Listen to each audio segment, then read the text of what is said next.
Hola Alejandro, buenas, ¿cómo estás Alejandro? Qué gusto saber de ti, Alejandro. Mantente en línea que ya vamos a conectarnos con toda la gente. Qué bueno que estés aquí. Hola Dani, buenas tardes. Gracias por unirte. Compartan este live a sus contactos.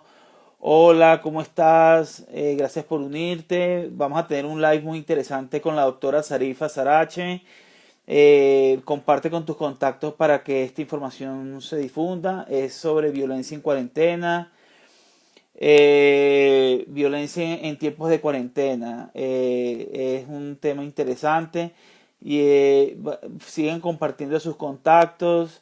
Ya veo a la doctora aquí, creo que ya vamos a solicitarle en un momentico, ya en 3 minutos, ya son las 7 y empieza la entrevista, la conversatoria con la doctora Sarifa.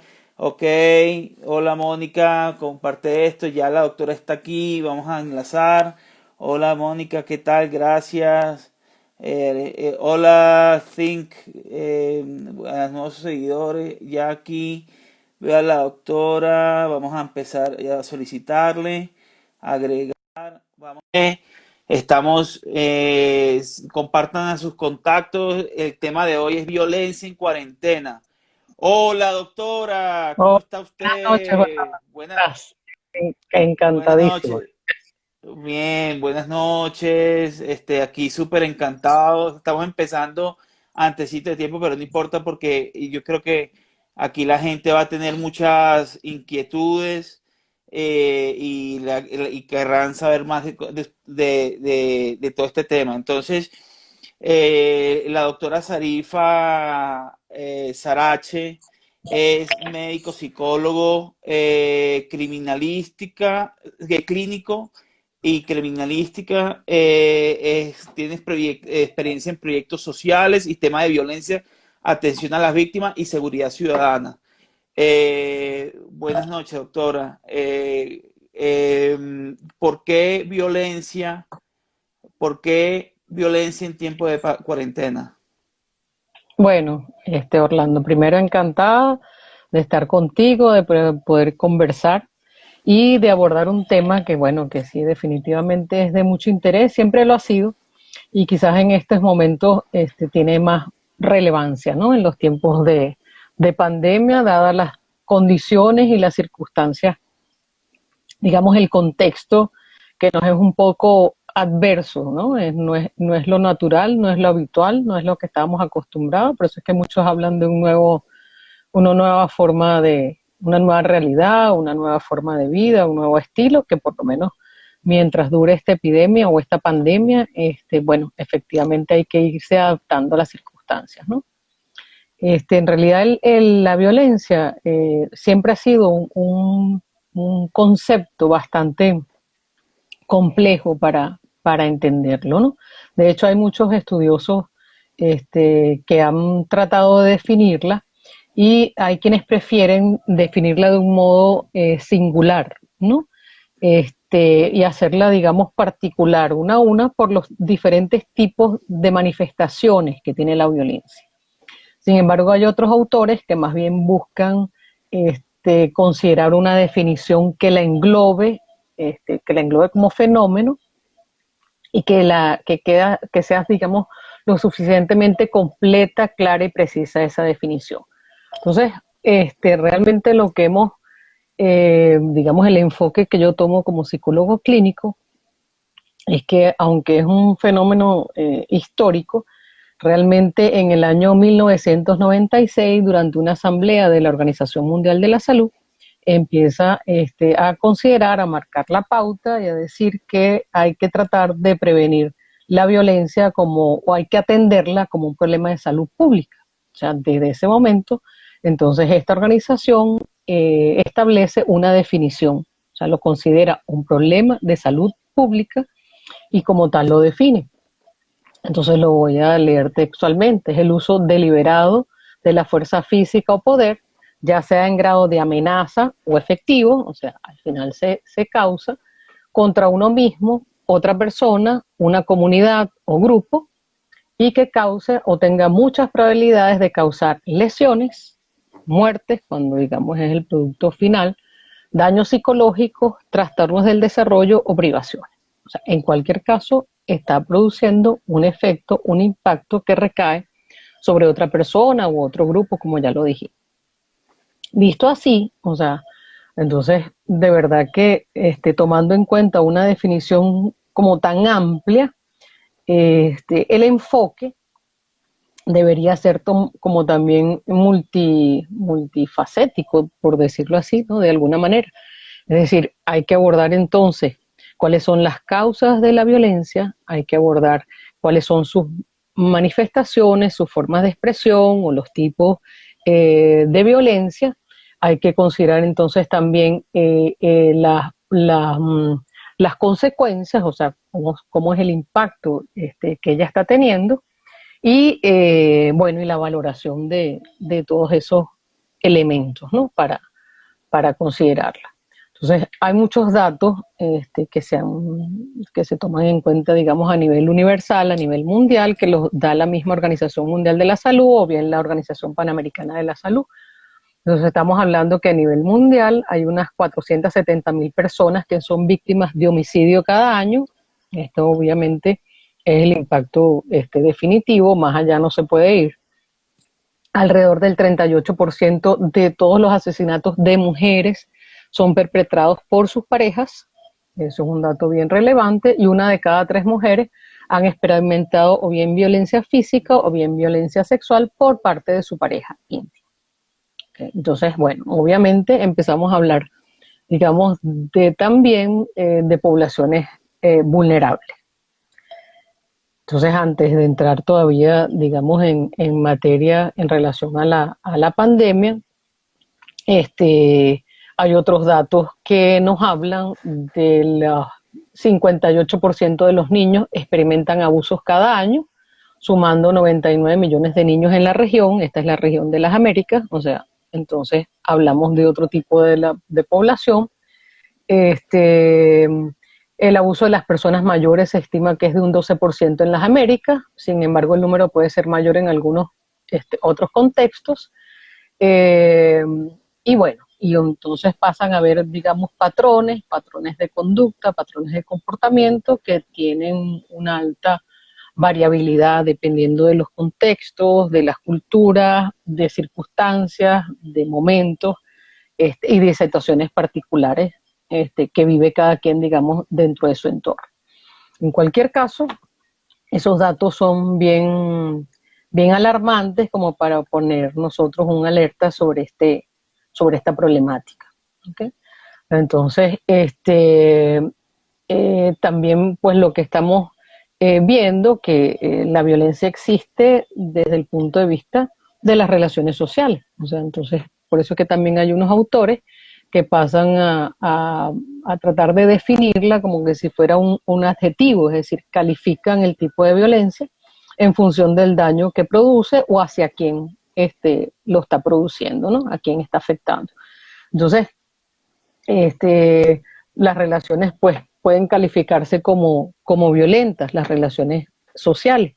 Por eso es que la OMS también en sus programas de prevención habla de que es un fenómeno, en su definición, es bien interesante porque después de que la Organización Mundial de la Salud define el concepto, pues lo describe, también habla de que es prevenible. O sea, si lo comete es una persona y le está produciendo un daño a otra, bueno, hay una relación o una interrelación que se está dando de una manera inadecuada. Entonces, sobre eso es que hay que intervenir. O sea, claro. entonces, ajá. Doctora, qué pena. ¿Esto incluye violencia intrafamiliar? Claro, claro. Es que estoy hablando, digamos, de la generalidad. Entonces, ¿qué es lo que pasa? Si nosotros vamos ahora y de las poblaciones quizás más vulnerables, claro. ¿no? Porque los datos pues nos fundamentan bastante en esa línea. Sin embargo, si nos movemos ahorita, si entramos, digamos, en la realidad actual, nosotros, por lo menos esta generación, no pensamos nunca vivir una pandemia, pues, ¿no? Durante este siglo. Entonces, nadie podía estar como preparado para esta situación.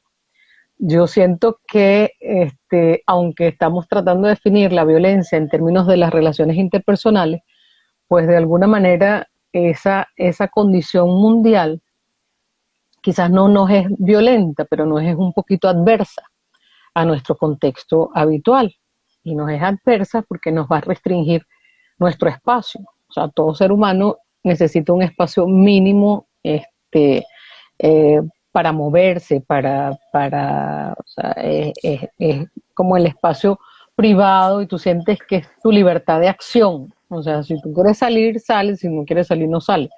Pero si no puedes salir y eso no te está permitido, no te es conveniente, bueno, de alguna manera empiezas a privarte de algo que no estabas acostumbrado y eso de alguna manera afecta.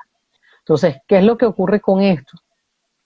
De repente quedamos en casa, algunos quedan solos, otros quedan con sus grupos familiares, otros quedan con otros parientes que bueno, no lo tenían previsto y va a ocurrir que, bueno, que tenemos que como adaptarnos a a ese nuevo contexto, ¿ok?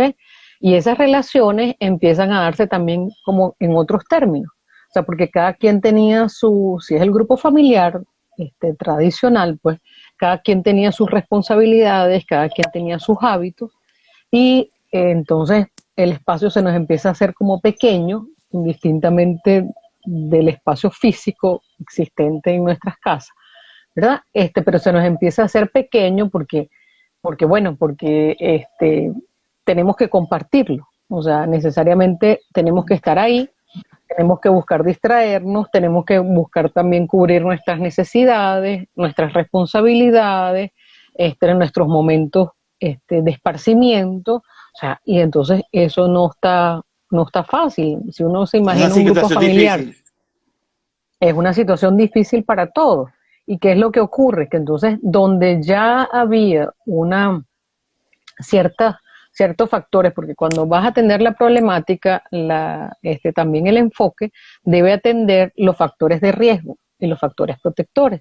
Entonces quizás ante estas circunstancias los factores de riesgo se ven incrementados y la población vulnerable que ya venía siendo afectada por alguna condición particular se hace más susceptible, se hace más sensible a esta situación. ¿Okay? Si había un problema de pareja, tiende a acentuarse, porque ahora las personas están necesariamente juntas cuando a lo mejor esa no era su voluntad, y esa es una de las características para ejercer la violencia, o sea, va a ir en contra de la otra persona se ve forzada, se ve obligada a actuar de una manera o a sufrir el daño necesariamente porque no hay el control de la otra parte, no hay la prevención.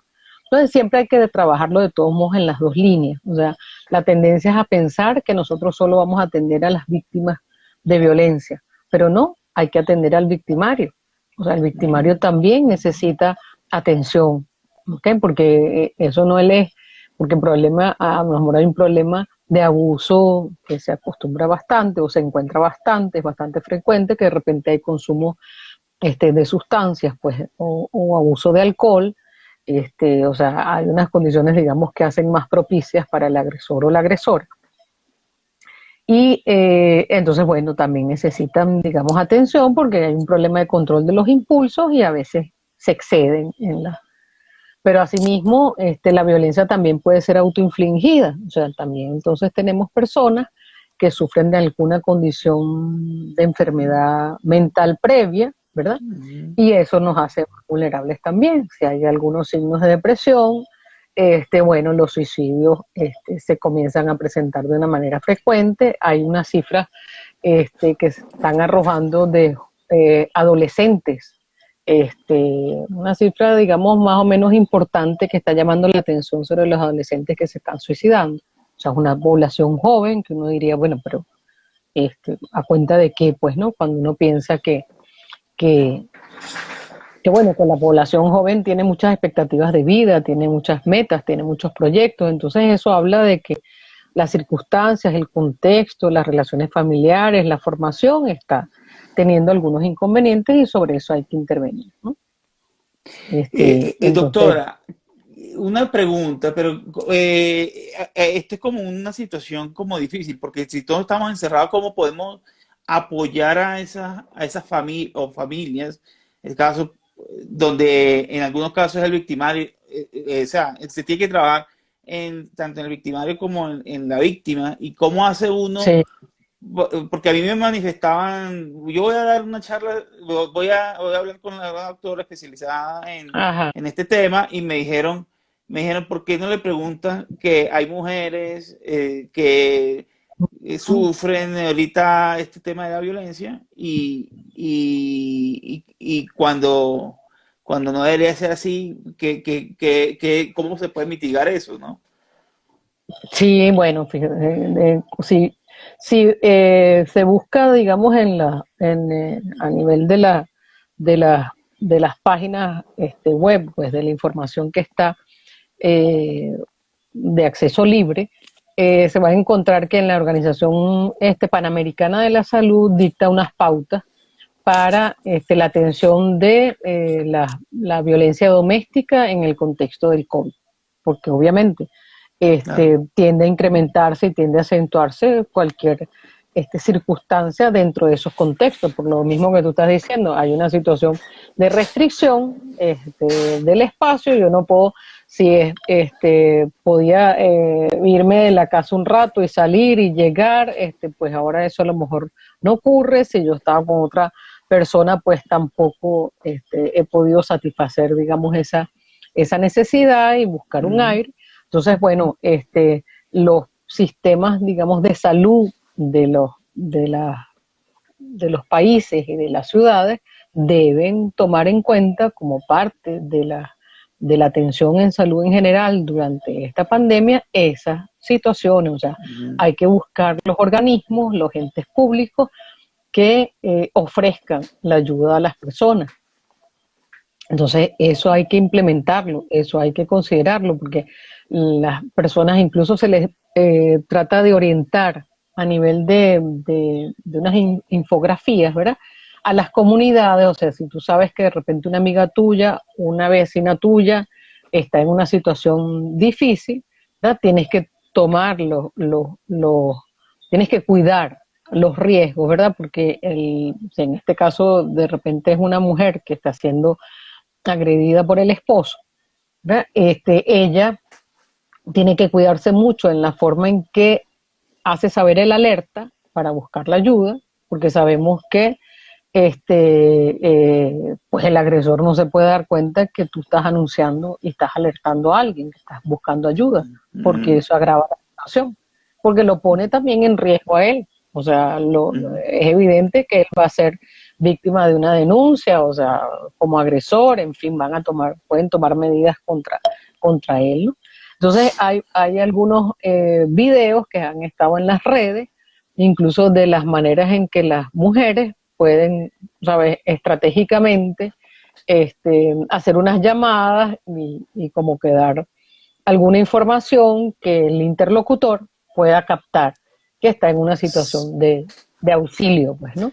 Sí, sí, creo Este, que vi uno que estoy en tal sitio y está sufriendo de violencia. Sí, ajá, y es como en clave, sí, así es. Exacto. Entonces, en realidad, todos los organismos públicos deben prestar atención a esto, porque esto es una situación, digamos, no habitual, pues innovadora en ese sentido. Pero estamos obligados a atender eso. También la federación, por lo menos aquí en Venezuela, desde un comienzo la Federación de Psicólogos puso a la orden como una línea telefónica de ayuda. Claro, ok. en principio era como para orientar sobre estados emocionales, que ellos pudieran derivar a lo mejor a otros profesionales de la salud, a los que correspondieran, pero también sirve para crear alertas y de manera de buscar indirectamente ayudar a esas personas, porque también hay no solo el abuso, como lo decíamos, contra las mujeres, también lo puede haber con respecto a los jóvenes y a los niños. Claro, Entonces, ese es otro claro. tema que ahorita está en vigencia. O sea, el tema de el abuso infantil desde el punto de vista de las redes, o sea, lo que se llama la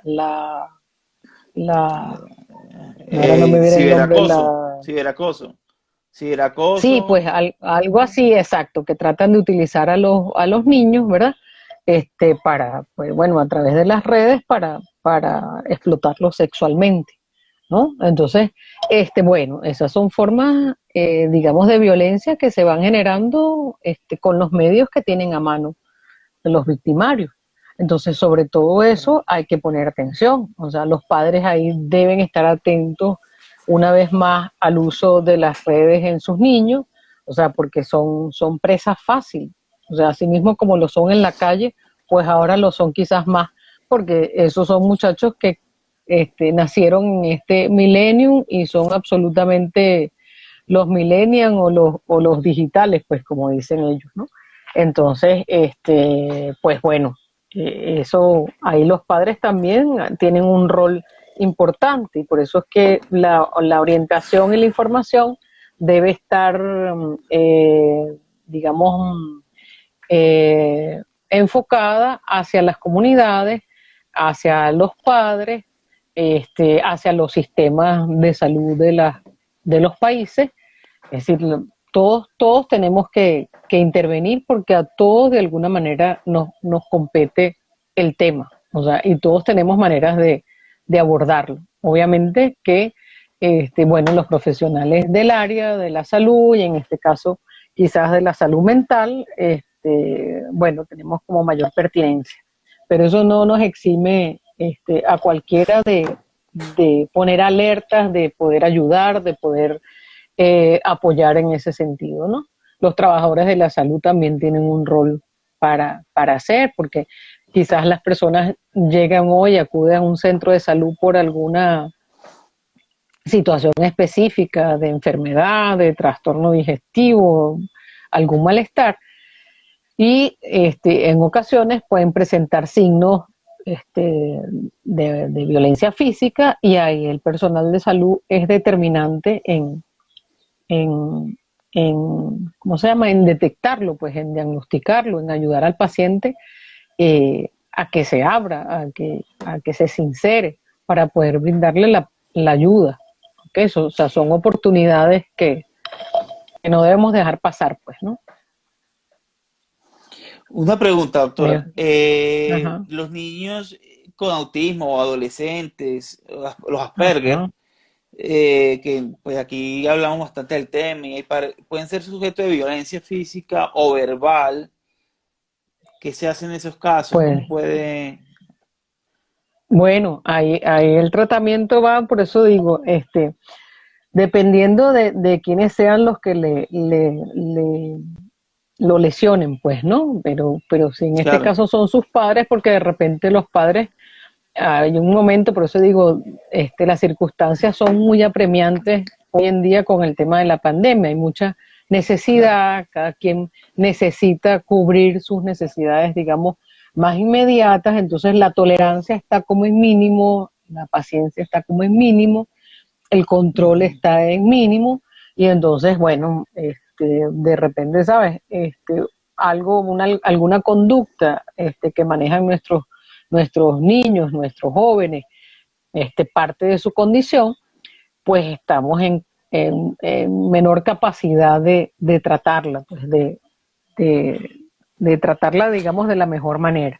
Entonces, bueno, ahí quizás es entre nosotros mismos, los mismos miembros del grupo familiar, o sea, el resto de los integrantes, los que podemos de repente Claro. alertar y hacer saber y concientizar que ya va, espérate, llegaste de mal Que de humor, no sé pronto qué que no más, o escale, sea, ¿no? Que no escale el problema, que de pronto usted está acá y que no llegue a escalar, ¿no? exactamente, claro, porque lo conocemos, porque si es un miembro de Claro, nuestro grupo familiar, obviamente lo conocemos. Entonces, claro, está el otro para decir, ya va, te estás excediendo. Y las mismas personas, en estos casos son los padres, ¿verdad? Ellos mismos al final hacen digamos que alguna autorreflexión. O sea, porque Reflexión, correcto. no- y son capaces de repente bueno, de redireccionar y de canalizar de una mejor manera esas tensiones o ese estrés que están teniendo, que saben que la otra persona a la que se vio afectada no es la responsable de eso propiamente, ¿ok? Entonces, bueno, ahí estamos toda la misma conducta o la respuesta que pueda tener la persona que fue afectada, de alguna manera constituye un feedback para el autor de la agresión, una retroalimentación, pues de saber que, bueno, que eso no estuvo bien, que no lo está haciendo bien. Y que, Exactamente. bueno, porque probablemente esos jóvenes es lo mismo que tú tienes una persona que de repente, una persona mayor, que acostumbra a lo mejor a tener cierta distracción o sale en las tardes o la llevas de paseo o tiene alguna institución o donde acude ocasionalmente para distraerse, entonces bueno, la tienes en la casa todo el tiempo y no hayas que hacer. O sea, si hay una condición, digamos, de enfermedad, esto lo que hace es incrementar las probabilidades. Entonces, bueno, ahí es donde ponemos más atención porque los factores de riesgo son muy altos. Entonces tenemos que buscar revertir esas situaciones de alguna forma que no es, o sea, que no está dependiendo sino de nosotros y el mejor equilibrio y el mejor balance que podamos conseguir dentro de nuestro grupo familiar. O sea, porque Eh, en hay e- cosas que funcionan y esas son las que tenemos que identificar, de esas son las que tenemos que hacernos para hacer. por eso, Mira que, en el ánimo de ser propositivo, porque obviamente uno está o sea, en cuarentena, encerrado, digamos, en pandemia, no podemos salir, pero digamos, ¿existe alguna manera o apoyo, grupos que se puedan hacer? Hay unas aplicaciones que digamos, uno podría estar ahí y que eso, o puede ser una iniciativa, grupos de apoyo por WhatsApp o por Telegram donde se le den herramientas a los padres. eso sería maravilloso, eso podría ser. Eso es una buena iniciativa, es decir, crear los grupos, no tenemos sino las redes ahorita para comunicarnos como lo estamos haciendo ahorita. Eso es una Ok, gran ventaja. Yo escuchaba hace mucho tiempo a alguien que decía las redes sirven o para acercarnos o para distanciar. Y eso es verdad. ujú, O sea, en este ok, momento nos acerca. A nivel mundial nos podemos comunicar cualquier cantidad de personas al mismo tiempo y tener una conversación e interactuar. Y también nos distanciamos porque de repente nos quedamos nosotros con nuestros propios dispositivos y nos aislamos del mundo y nada más somos el dispositivo y yo. Entonces por eso aísla, ¿no? Pero esto me parece una gran oportunidad porque como existen efectivamente grupos de apoyo y ahorita no pudiéramos asistir a esos centros o a esos grupos, bueno, perfectamente las redes serían una oportunidad, claro, siempre y cuando no haya la limitación de esa tecnología, que también hay que considerar claro. que no todos estamos a mano, pero por lo menos quienes la tenemos, quienes tenemos la posibilidad, eso sería de un gran apoyo, siempre con una orientación, digamos, a nivel profesional. Claro, Este, claro, eh, Sería una qué persona que pena. lideriza el grupo, pues, ¿no? Ajá, No, siga, doctora. No, lo que pasa que me parece ajá. tan buena la iniciativa. Que esos grupos de apoyo, por ejemplo, lo que usted dice, tiene que ser manejado por un profesional porque obviamente, digamos, las redes sociales son muy buenas, pero también son muy anárquicas si no se manejan, si no se tienen, se moderan. Y más en estos temas tan Exacto. delicados, ¿no? O sea, Mm. No, pero se podrían hacer mi, conversatorios perfectamente, a lo mejor no propiamente grupos de apoyo, porque bueno, implica a veces unos elementos terapéuticos que a lo mejor quizás a nivel más privado se puede hacer, así como se hacen consultas virtuales, ¿verdad? Que sí se están haciendo. Este, pero bueno, requieren, digamos, de más rigurosidad por el tema también de la confidencialidad, de la privacidad, pero perfectamente sí se pueden abrir grupos de conversación, o sea, grupos de apoyo a nivel de conversatorios, mejor dicho, ujú. para, bueno, para compartir las mismas problemáticas, las inquietudes y poder dar orientaciones como lo estamos haciendo en este momento, aquí, abiertamente. Usted, yo ya puedo dar el Instagram suyo para que la sigan, o tiene un Instagram Claro, donde yo le pueda decir para que la sigan, para que de pronto si usted arma un grupo de apoyo la puedan seguir. claro, O, claro, pero por eh, supuesto, eh, era ok, a nivel profesional también. el Instagram de la doctora ya es Sari, y Sari yo se lo con voy a poner en X, el Sari con ajá, X, Sarache con Sari, Che. ajá, con S y Listo. con Che, terminaba Che, Sari Sarache, ese es el Instagram. Entonces sí, efectivamente el contacto, digamos, profesional también es por ahí, para consultas psicológicas. Pero efectivamente, si hacemos grupo, yo te voy a tomar la Sí. palabra y los organizamos Yo, y perfectamente podemos. a mí me parece muy interesante, como es alarmante el tema, y adicionalmente también concierne a la comunidad de autismo, de, Ajá, esa orientación. Entonces yo voy a ponerme en contacto con usted para ver si claro. hacemos. ¿No? Y tú que estás manejando esa información con esa red que creaste, pues, esa institución, porque es prácticamente tu institución, bueno, tú conoces quizás las necesidades, ¿verdad? Porque lo que a nosotros nos toca saber es cuáles son las necesidades de los grupos para saber nosotros cómo orientar y cómo dar pautas en ese sentido.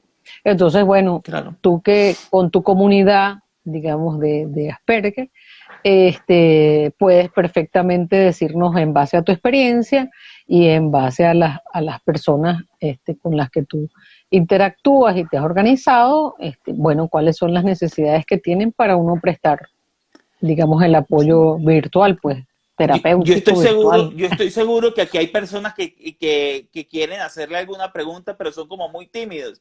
Y no, han estado calladitos, y en otras están, cuando estaba el No, no han doctor tomado la Melford, iniciativa. aquí no han tomado la iniciativa, están como calladitos, pero de todas maneras, doctora, Ajá,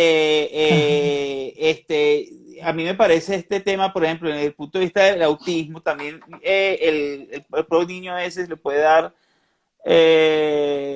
una crisis, una pataleta, y eso también ajá. en el mismo momento, en un apartamento chiquito. Entonces, a veces esas herramientas se necesitan saber en privado cómo poder. Entonces, Claro, porque es que es sí, muy difícil para lo que uno llama los cuidadores, o sea, son los ok, cuidadores también de salud. O sea, tenemos personas enfermas en casa, ¿verdad? Con enfermedades físicas, con enfermedades mentales, con problemas de conducta, y entonces nosotros necesitamos orientación para saber cómo yo tratar eso. O sea, porque generalmente entonces yo acudo y yo lo llevo a la consulta, yo lo llevo a los grupos, yo lo llevo a la institución, yo lo llevo a su escuela, pero allá están esas personas que atienden eso. Ahora me toca a mí, en la casa, además, considerar esa problemática. Entonces yo voy a necesitar orientación en ese sentido y eso es válido, uno aportar las herramientas para que los padres, por eso es que muchas veces también en las consultas uno le da pautas a los padres para que ellos sirvan como de coterapeutas en el hogar para claro. poder atender las problemáticas que están teniendo. Pues no, pero puede ser cualquier miembro del grupo familiar. Entonces, en el caso de sí, de gente que ya tiene una condición, como decíamos, estos factores que se suman bajo esta pandemia, pues lo que hace es un poquito como, si no suma, por lo menos acentúa lo que ya está, pues, Acentúa, ¿no? acentúa. Doctora, yo le quiero agradecer mucho su tiempo. Aquí yo tengo una pregunta. Ajá, ¿Cómo se puede mejorar la convivencia en familias donde no existe una violencia física fuerte, pues, como tal, pero sí una brusquedad como fuerte, física y verbal? Que, o ajá, sea, no, como que no alcanza a ser una violencia física, pero sí claro. una brusquedad, un maltrato, podría ser, no sé, ¿qué se podría aconsejar a ese padre o madre, como, como usted dice, que es Bueno, es que es coterapeuta? lo mismo. Claro, es lo mismo, es lo que estábamos diciendo, es que la violencia o sea, la violencia conlleva una intención de generar un daño, ¿ok? A lo mejor yo no lo hago, o sea, yo no estoy consciente del verdadero daño o el impacto que va a tener esa acción Okay. en el otro, ¿ok? Pero sí, por eso es que se habla de violencia psicológica. Si no es física, de todos modos es psicológica, es emocional, o sea, estás causando una lesión a la otra persona. Entonces, una agresión verbal está bien, no te va a dejar ninguna marca a nivel físico, la agresión verbal. Lo que sí es que te va a marcar emocionalmente. O sea, si te dicen una vez, dos veces y te dicen, pues no sé, eres gorda y eres muy gorda y eres gorda y eres una gorda o sea, eso pareciera que es una tontería, pero no, a la otra persona se va a ver agredida, o sea, porque está bien, ya me lo dijiste una vez, ya bien, yo soy gorda porque bueno, porque no sé, a lo mejor no hago dieta, a lo mejor me cuesta mucho, en fin, o a lo mejor tengo un problema de tiroides, no importa. El hecho es que la otra persona, al hacerlo repetidas veces, está causando un daño, pues, o sea, no hay Exacto. necesidad de que agredas a la persona en ese sentido. O sea, una cosa es que de repente sea objetiva y le puedes decir, estar gorda te hace daño, y otra cosa es repetírselo N veces, como que la persona no sea capaz de veces después en un espejo, o no ser capaz de tolerar una dieta, o sea, estás afectando a la otra persona. Entonces, eso debe procurar evitarse, pero quizás yo tampoco estoy conociendo la magnitud del daño. Por eso es que también la Claro. Organización Mundial de la Salud, y esto es bien importante, el enfoque que tiene sobre la violencia es preventivo. Y, y hay unas estrategias que dictó, unas 7 estrategias que dictó como un programa para la Ujú. prevención de la violencia, que está dirigido fundamentalmente a niños. ¿Por qué?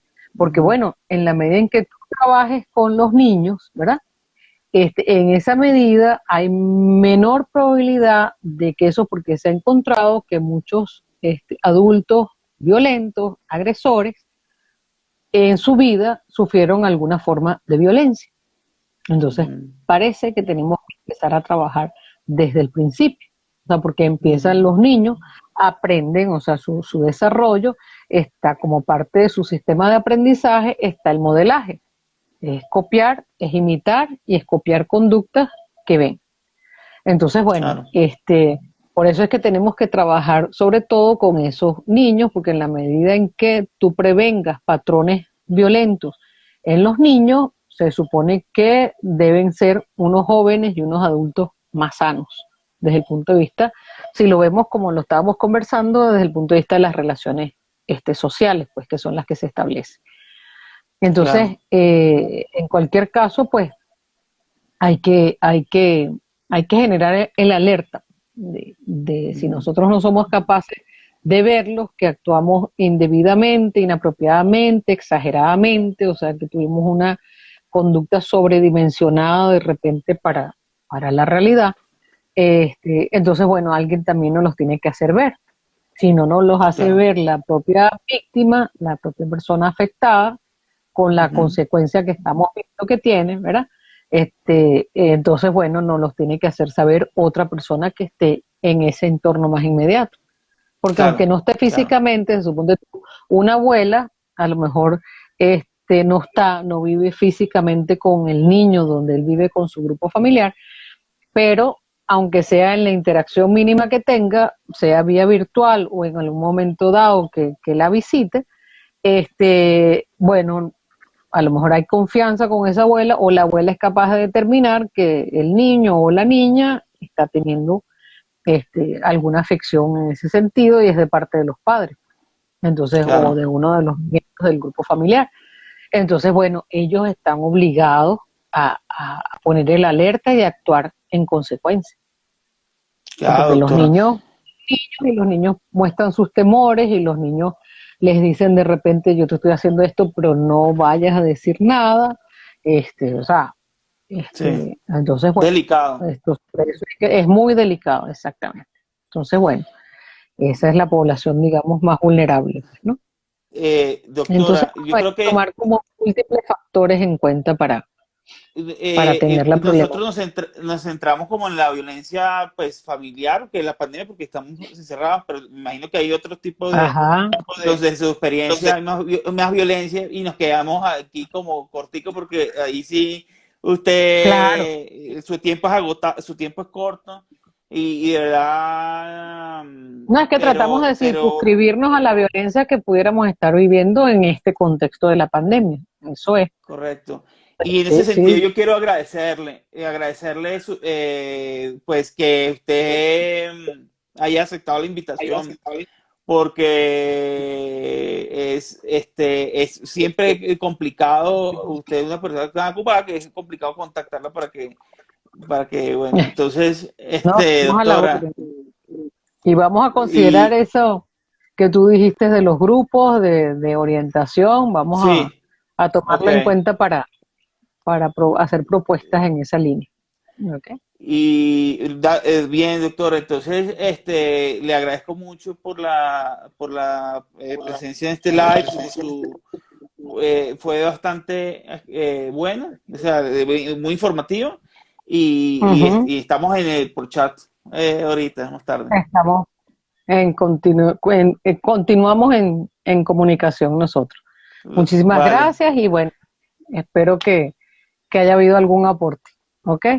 Gracias, Orlando, una chao, vez hasta más. luego. Hasta luego. Ya, de nada, hasta luego, gracias.